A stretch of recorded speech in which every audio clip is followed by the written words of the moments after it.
So first of all, you're all very, very welcome for joining. Welcome to join us tonight. We really, really appreciate it. A massive thanks in particular to Minister Simon Harris for taking time out of his schedule today to speak to the Society. It's massively appreciated on behalf of all the students of Trinity and anybody else who might be watching. So the Law Society was founded in 1933, and for 87 years, the Society has strived to provide its members with opportunities to socialise, to engage in discourse, and to experience new phenomena.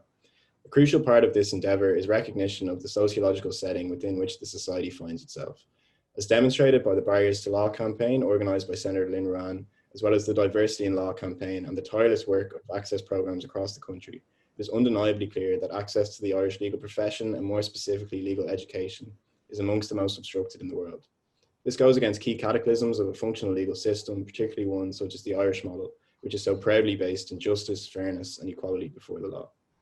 It is clear that the current system, on the discriminatory on the basis of race and socio-economic status, not only warrants change, but necessitates it. It is for this reason that Access to Law was founded in 2020. It is a new student-led program which aims to highlight the inaccessibility of barriers, the inaccessibility and barriers of entry to third-level education for students from certain socio-economic and racial backgrounds, not only in the law, but across all disciplines. It pairs students with professional mentors. It pairs students and professional mentors with secondary school students from the Republic and Northern Ireland, hosts a wide array of speakers, circulates information about different university access routes, and aims to show all participants that university education is both feasible and desirable. As it stands, our inaugural guest, Minister Simon Harris, is the gatekeeper to a more accessible education system. As Minister for Higher and Further Education, he is uniquely placed to deliver an Irish education system that is both welcoming and visible to all. It is for this reason that Minister Harris has been invited to receive the Society's Praise Elite Award and officially launch LawSoc's Access to Law programme in the process. Given the commitment Minister Harris has shown in his new role to date, there is real reason to believe that university education may soon be attainable to any student across the country who wishes to pursue it. So without further ado, and with particular thanks to our sponsors A&L Goodbody, it is my pleasure to officially launch LawSoc's Access to Law initiative and to present Minister Harris, unfortunately virtually, with the Society's Praise Elite Award. I do have the medal here, which I think will be sent on to you soon, but Very much. it'll be in the post in the morning. So I don't know if you wanted to offer any remarks on the award before we begin the interview. I'd love to. So thank you so much, Jonathan. And I really want to thank you and the Law Society of Trinity College Dublin, and specifically the Access to Law initiative for considering me for this award, but most particularly for your initiative and your effort in relation to access to law. And I must say, all of the comments you've made are ones I would wholly endorse, about the need for us to recognise that sadly there are still too many barriers in place when it comes to accessing legal studies, but also when it comes to accessing further and higher education in Ireland. And these are barriers we have to break down, and they require a lot of effort from a lot of different people and a lot of different stakeholders if we're to get to where we need to get to. I should say the last time I was given an award, it was one of those nanny stage awards, because I was introducing the Public Health Alcohol Act at the time, which I'm very proud we managed to get through the Oireachtas after 1,000 days of debate and very deep pockets by vested interests to try and block the legislation. So this is a nicer award, to see what I'm very grateful for. I do wish we could all be together in one room, acknowledging that and also having a chance to talk things through, but obviously that can't be for reasons of public health. I did note in your letter to me that one of the reasons why you invited me along and given me this award is obviously the role and work I had the honour of doing during the first wave of the COVID-19 pandemic. And I just very much want to say that I was a very small cog in what was a very huge wheel.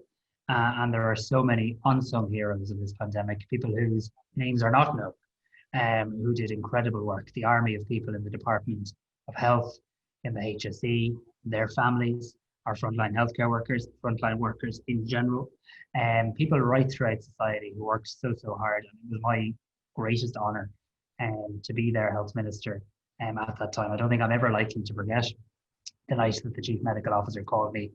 It was a Saturday evening to confirm that we now had our first case of COVID-19 in Ireland. I remember being at home and I knew Tony wasn't ringing to see if I was having a nice weekend. And of course, it was inevitable that this was going to happen. It was inevitable that Ireland wouldn't be spared COVID-19, but never did any of us imagine that we would still be in this position nearly 8 months later. So I suppose just by way of reflection, I think it's fair to say the office of health minister can be a strange and lonely times, place rather at the best of times.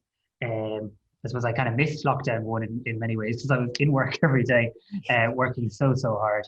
But the magnitude of the decisions we were taking saw me spend so much time in my office trying to weigh up the consequences and always trying to figure out what the next thing we should do must be. But I do want to say this: I think something good can come out of something really awful. And I think one of those things is that perhaps as a people, we're reassessing what's important. At the worst of times, we did see the best in people. We saw a huge generosity of spirit and kindness from people right across this country, a huge sense of goodwill. Every day I'd get letters from people telling me what they were doing to get through the pandemic, how they were helping out, that they were keeping in touch. And we saw kindness, we saw generosity. And I think we saw a chance for people to pause and say, well, hang on, what is it all about? What is success in life? What do I want to do in life? And I think that paints a very sharp contrast to perhaps the cynical way politics and public discourse can often be viewed, and maybe through the prism of social media, sometimes the world can seem cold or even cruel at times. But I think we began to realize the value of each other. And that obviously brought me to my new department. And I think it's very much linked because this pandemic has, as I said, made us stop and think about what's important.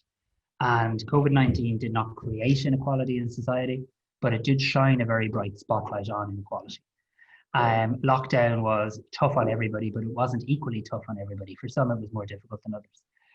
Many people have lost their jobs. Many people are worried about losing their jobs. Others are worried, are they on the career path they wish to be on? Others are realizing that they may now need new skills and a chance to upskill and retrain. We live in a knowledge-based economy. We all boast as ministers about our knowledge-based economy, and I'm so proud of that too. But 55% of us lack basic literacy skills in Ireland. 18% of Irish adults can't read to a level where they could read a paracetamol box. And 25% of us lack basic numeracy skills, like being able to comprehend our ESB bill. So beneath the veneer, and it's more than a veneer, it's a very real and proud foundation of investment in education over generations. Beneath that is sadly hidden inequality at times. And we have to break down those barriers. And you mentioned Senator Lynn Ruane, you mentioned Senator Vanna Bacik. I mean, these are women who've been leading in this field for their entire lives, for their entire careers, and people who despite our political differences on occasion, people who actually genuinely inspire me by their commitment. So I think we have to now assess well-being, not just by GDP, but actually also by social well-being, by social inclusion and social cohesion. So I see my new department as having two jobs. One, to future-proof the economy by making sure we have the skills that we need as an island to be an island of innovation, to be an island of talent, to be one where we continue to get investment into our country. But secondly, and as important, to be a department that helps drive social inclusion. So I'm not a minister for the presidents of the universities, so they're important stakeholders. It's my job and my department's job to make sure that everybody can get to where they wish to in life through a variety of pathways. For some, that'll mean apprenticeships. For some, that will mean further education as a way to higher education, and further education shouldn't be stigmatized or seen as a poor relation. We have made huge progress in primary education, in secondary education, even in preschool education. We now need to make the ability to go to college and get an undergraduate degree a natural extension of our education system. And that's what we need to get there. And I'm aware of how significant a challenge that is going to be. We have made progress. As a country, we've made progress, and we can see that across participation rates, but we're not where we need to be. Because if you look at, I think there's more travellers in prison than in university in Ireland. I think that's what Pavi pointed out. I've already highlighted the literacy issues. We have a student grant system that doesn't provide any assistance for part-time students. We haven't seen our mature student targets hit in our national access plan. So we now need to, in the midst of this pandemic, as we try to rebuild our society, we need to actually try and break down these barriers. We also need to realize that we shouldn't have any interest in just reopening our country, reopening our economy. It should be to rebuild and reimagine our country. And I think that's what I hear from people around the country. They want us to make sure something good arises in Ireland from this most horrific time. And I genuinely believe education, specifically adult education, can be a way of doing that. Trinity is a leader in many fields. It really, really is. The field I'm most proud about Trinity, though, is the Trinity Centre for people with intellectual disabilities, where you are transforming lives by giving people with intellectual disabilities the opportunity to access higher education and to access employment. And I want to take that Trinity model and I want to make it famous and I want to make it nationwide as well. So I'm really excited about this. Student politics will always mean people will have different political views to me, and that's fine. But I think we all have the same destination.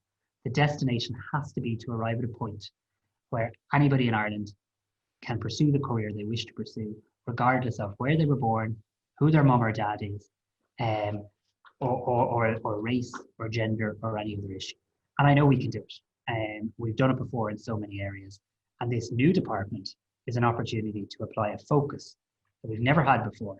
No longer is higher education just stuck over there in the corner of the Department of Education along with pupil-teacher ratios in primary schools. It's coming together with a new department, a minister, a civil service engine. But we need to work, we need to collaborate, and we need to be brave because the battle for our future and social well-being in Ireland will be decided upon in many ways by how we invest in furthering higher education and invest in our people. So I'll leave it at that, but it's my great honour to be here this evening, and I really do look forward to working with you, and congratulations sincerely on the Access to Law initiative, which I think is a really important step. Brilliant, thank you very much. You've actually kind of covered my first question there, which was good. What is your vision of the Irish education system in 10 years' time? But I guess you've set out a pretty comprehensive model there, one which is definitely something that I'm sure everybody will get behind. I suppose on a more individualistic level, what would in your view be the largest challenge facing a young person from an area of low progression who wishes to pursue a career in university? And depending on what that issue is, do you believe that it's something that can be rectified, and what work is being done to currently do so? So I think probably the obvious thing for me to say are things about financial barriers, and I accept that there are some, but I also know that there are supports available for students in terms of be it the SUSI grant or student access or other ways. I actually think sometimes it can sometimes be a barrier of perception that university is something for somebody else. That because I am from a certain community, Trinity is not for me. And in fairness to Trinity, they work really hard on breaking down that barrier and have a good and proud record of inclusion. But we need to be able to shout from the rooftops that whoever you are, wherever you're from, there is a pathway to get there. And I don't think we provide enough information in that regard. I don't think we provide enough support through even guidance counselling to actually take the bright student, wherever they're from, and actually help them on the path to get there, to help them believe that the dream is attainable. Because sometimes there's many people telling you it's not. So I think that's a real barrier. The idea that university is for somebody else's child, but not my child. Equally, the reverse barrier can happen as well, where sometimes people say apprenticeship. So that's something that's good enough for somebody else's kid, but it's not good enough for mine. They're going to Trinity. And of course, it has to be about the individual. What is the route that they need to take to get to where they want to get? Of course. I completely agree. I suppose one sort of opportunity that's been presented by the coronavirus is that it's necessitated an entire recalibration of our education system in terms of online learning and stuff like that.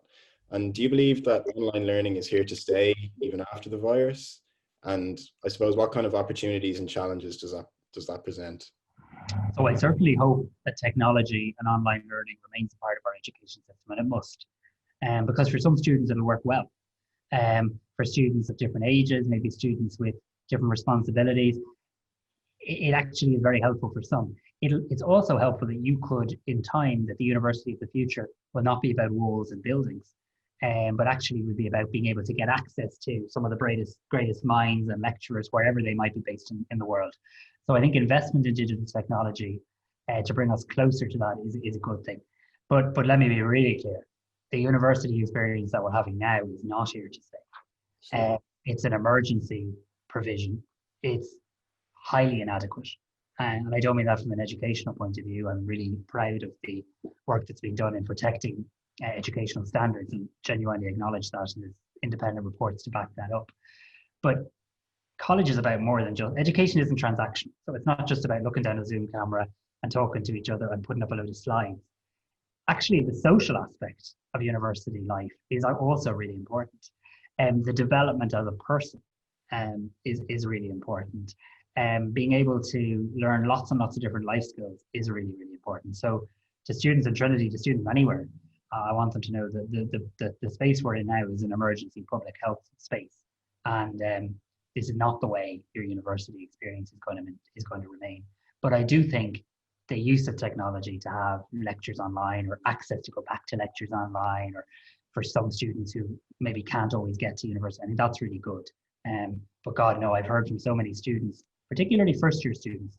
I mean, how do you induct someone to college via Zoom? It's really, really difficult. And that's why I'm pushing back, and you'll have seen me do this and you'll see me do more of this. I'm pushing back from some who are saying, let's leave college fully online for the whole year. Now, of course, if the public health advice says we have to, that's one thing. But we should be ambitious in trying to do only what's safe, but particularly for first year students, I feel, get more and more on campus attendance, as I say, insofar as it's safe to do so. Yeah, please. I've never wanted a 9 a.m. lecture more in my life. Yeah, exactly. Yes, I guess one thing that's come as a result of online learning is you mentioned there the lack of the social interaction and stuff like that. Yeah. And I know you've done some work on this already. But what would you say to a student who perhaps feels that they're being overcharged for online learning in comparison to a regular college year? Or have been left in, I suppose, a precarious situation regarding factors such as accommodation as a result of the pandemic? Yeah, look, I get the point. I get the point, and I don't think it's an unfair point or an unreasonable point that students are making. I personally believe the registration fee is too high. I'm trying to work over the lifetime of this government to reduce it. I'm also trying to work to come up with a more sustainable funding model, and we're due to have an economic evaluation from Europe back next year on that. But I think for far too long, politicians of all parties have been kicking this around with political cowardice, often failing to make a decision. So I think that has to be addressed. And now that we have a new department, it has to be addressed. What I decided, though, with the resources available to me this year, was to try and prioritize certain student supports that I felt had been neglected. So we doubled the student assistance fund. There's usually €8 million in it. We put €16 million in it. We increased by €5 million student mental health supports, conscious that particularly with the impact of the pandemic, there was a need for this, but also conscious that they've been grossly underfunded. We recognized that you couldn't have online learning when you could have students who didn't have laptops or access to laptops. So we bought 17,000 laptops and have a scheme available in Trinity and other colleges right throughout the country to access laptops as well. And I do get a €50 million student financial assistance package, which I'm currently designing how best to do that. But what I'm likely to do is to top up people's SUSI grants once off, and likely to give people some sort of, if they haven't paid the full registration fee, maybe a credit off that or something like that. I have to work my way through that over the next couple of weeks. So we will be putting €50 million back into students through various financial ways. But look, I know €3,000 is a lot. I also know, and students know this too, the cost of providing college has obviously also gone up, because we've had to make sure campuses are COVID safe for the people who are on, because remember, colleges aren't closed. Practicals are going ahead, libraries are still open, small groups can be brought in for tutorials. But I know it's an issue that students are understandably irked about, and we are working on it. Another place where people have suffered, I guess, on account of the coronavirus is with regards to their mental health. Obviously, everybody's routine has been disrupted and stuff like that as a consequence of the virus. And I know that this year you launched a national framework to address issues of student mental health and suicide prevention. And I was just wondering if you could elaborate a little bit more on that program in terms of what it actually does and what you hope it can achieve. Yeah, so I'm genuinely worried about the impact of this pandemic on youth mental health. I'm worried about the impact of the pandemic on everybody's mental health. But I think we've had a really important focus on the impact of COVID-19, for example, on older people, and it's right and proper that we have that focus. I don't think we've had nearly enough attention paid to the impact of this pandemic on younger people. And without in any way trivializing it, if you just take a first year student in college this year, they were meant to spend their last few months in school together. They spent it at home apart. Their Leaving Cert exams were on, off again, on, completely gone round in circles. Their calculated grades was a stressful process, let's be honest. You had a last minute scramble by me and others to try and get as many extra places into the college system as possible. They then thought they're finally starting college to be told it's online. Debs didn't happen, graduations didn't happen. Things that, they are life events. They're important parts of growing up and making that transition. And I'm worried about that. And I'm now worried that people are sitting at home at the kitchen table or in the box room doing college like this as well. So we've launched a national framework. And the idea here is that we take mental health policies, but look at how we actually apply them to student life and to college life. And we invest in it and we try and beef up our student counselling numbers and the likes. And that's part of what the 5 million is about too. But there's another thing we've done this year that's also important is we've launched the first ever 24/7 mental health helpline. And the number is 50808. So if you're a student, in fact, if you're anybody, but we partnered with universities on this too, you can text anytime, day or night, 24 hours a day, 7 days a week, 50808. And there will always be someone at the end of that text line to text you back, to tease through an issue with you, to help you out. So no one should feel that they're alone or that because mental health services may be imperfect, that there isn't somebody out there to help them. There always, always, always is. And the second thing, I think we really need to be honest with each other. It would be extremely unusual if we weren't feeling fragile at this time. So I think often because COVID has been quite a lonely place for many of us, I think we can often feel that I'm feeling in a very bad way or a low way or a bad place, but everyone else is getting on grand. And that's not the case. And I do think we need to all take the temperature down a little bit, be a little kinder to each other, reach out to each other, things that people might think are a bit naff when a minister says them, but I actually really mean them. We have to be conscious that every time we make a remark, every time we send a tweet, every time we say something harsh on our Facebook, people out there are fragile now. And I think we each need to redouble our efforts in that regard. Absolutely. I suppose this is quite a general question, but from your perspective, having entered your new role, do you believe that the Irish education system that you inherited is non-discriminate regarding factors such as race, socio-economic background, and stuff like that? And how crucial is it that any issues in this area are addressed? It's absolutely not non-discriminate. There's many good examples of inclusion and access projects, and I'm proud of all of them. But it's nowhere near where it needs to be. I mean, when I was health minister, we used to every year try and provide enough places for 18 and 19-year-old school leavers, as they used to be referred to, with disabilities, leaving the school system to go to a daycare place. Why aren't we talking to them about what they want to do with their lives? And why aren't we talking to them about what further and higher education opportunities they want to take? Why have we only had one female president of an Irish university in about 400 years? Why does it take people like Evie Nihulahan to come out and bravely talk about sexual harassment? Why does it take student bodies to have to highlight the fact that consent is still not a concept being practiced and understood in a widespread enough fashion across colleges and society at large? Why do we have a situation that if you put a map of Dublin up on this screen here, that you could pinpoint the areas where people are much more likely to go to university versus the areas where people are much more likely to end up in trouble with the law? And the answer to some of this is intergenerational deprivation, intergenerational disadvantage, and there is still a gender gap as well in society. In fact, from today, with the gender pay gap, women in Ireland are effectively working for free for the rest of the year, because on average, a woman in Ireland earns 14.4% less than a man. So I'm very proud of some of the progressive changes we've made in our country in recent years. I really am. And many of them have been led by younger people, standing on the shoulders of people who came before us. I think of repeal and the work of Anna Bachik did to get us as a country to the point where we could table that referendum. I think of marriage equality. I think of many other examples. But we shouldn't fool ourselves that our journey is done. I mean, it's far from it. Our democracy is incomplete.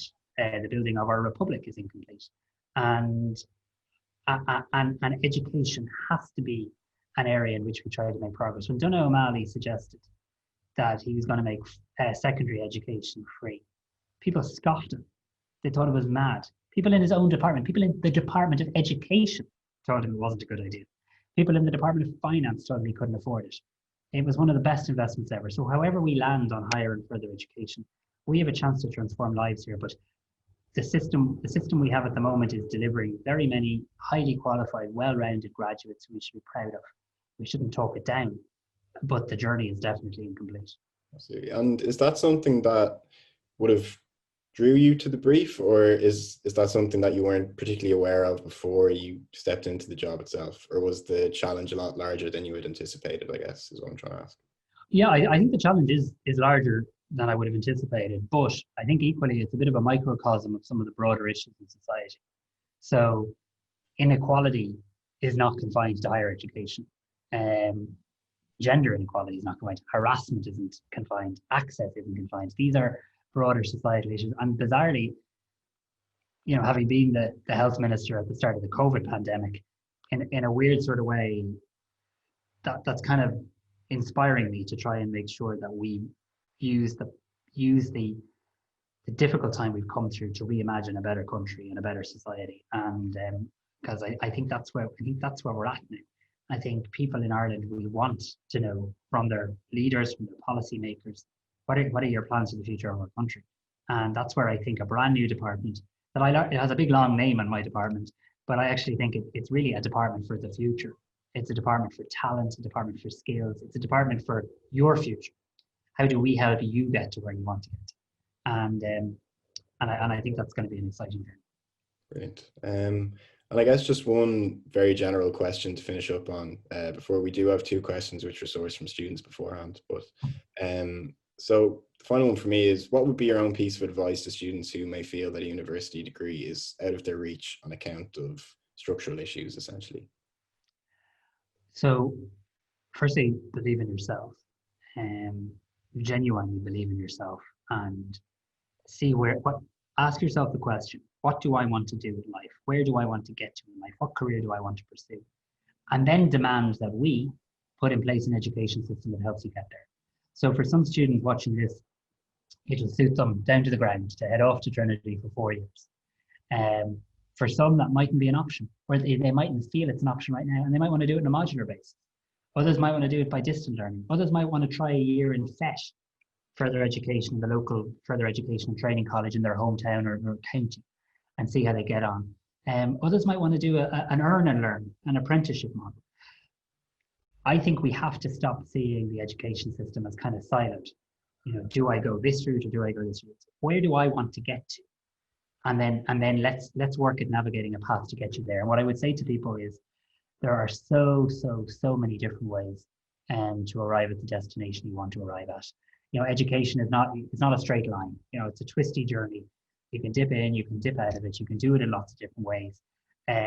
So don't let yourself be put off by the stereotypes of, am I someone who should go to university? Am I not? Ask, what do I want to do in my life? What skill would I like to have? What do I want to work as? And then work out the way of getting there and get good advice from a friend or an adult you trust, from a guidance counsellor. Look up websites like thisisfesh.ie. Look up the Higher Education Authority's website. There are so many ways out there. If you think your cost is a barrier, look at the SUSI grant system, where I think 44% of students in Irish college now are getting a SUSI grant, or the registration fee paid for them. So there are always ways to get to where you want to, but don't entertain any idea that you can't get to where you want to get to, because you absolutely can. Brilliant. That's fantastic advice. I suppose we did get a few questions in from students beforehand, but I guess the one overwhelming one, which was actually not related to education at all, was just essentially, what was it like in the Department of Health when the coronavirus began, in terms of stress levels or panic, or I suppose all things of that nature? Yeah, so I suppose to reassure you, there wasn't panic, because we were very lucky, and I was very lucky as a minister to have really good public health experts, and we took the decision from day one to follow public health advice. I'm very proud of that decision. It wasn't without its challenges, but when I look at what's happened in the United States, where experts were mocked by their president, and sadly, when I look at what happened in Britain, certainly at the earlier stages, I thought we were very well led by our public health experts, by our chief medical officer. What was it like in the Department of Health? It's really only when you're out of it that you can begin to stop and think. It was intense. It was 24/7. And people talk about I worked 24/7. You know, we kind of use that as a bit of, but actually in the middle of a pandemic, you pretty much do work 24/7. So I thought I'd worked hard as a health minister before. People put their life on hold. There's people who are there now who have been working on COVID-19 since December and January to prepare our country. So it was an environment that was frightening at times, worrying, scary. We were getting very, very serious projections about deaths in Ireland, the numbers that could arise from it. And while every death is so tragic, the projections we got were absolutely nearly incomprehensible. The numbers of people who could have gotten sick and could have died of COVID in Ireland. So it was a worrying time, a really worrying time, because people were looking for certainty where it didn't exist. People were looking for answers where sometimes they didn't exist. But it was also a time where you saw the best of people. You know, like the Department of Health often gets, you know, a bad rap. So does the HSE, often deserved criticism. But I just saw people who I genuinely believe are patriots, working night and day. And in no pandemic does everyone get everything right.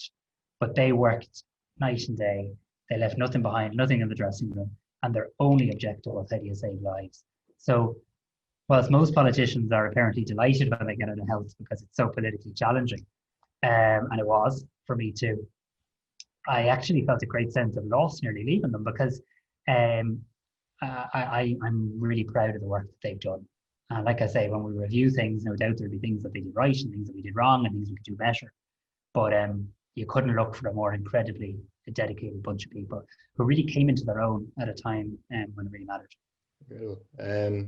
Sorry, just to pick up on one thing you said there, just before I let you go. No, that's good. That the preparation was going on in December, and I guess, were you, although obviously everybody was aware of the coronavirus, were there kind of voices inside the Ministry of Health that knew that it was going to get as bad as it did get, or no? So from the very earliest days, I think it was December, from the very earliest times when obviously people were watching the virus in Wuhan and in China, there was an awareness, obviously, not just in Ireland, but right across the world.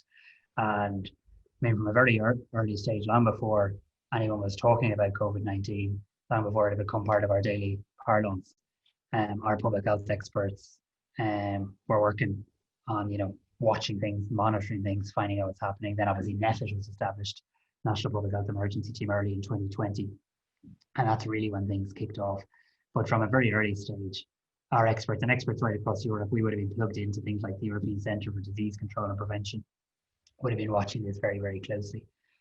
But I think it's fair to say nobody in Ireland or anywhere else could have imagined the way it was going to unfold. That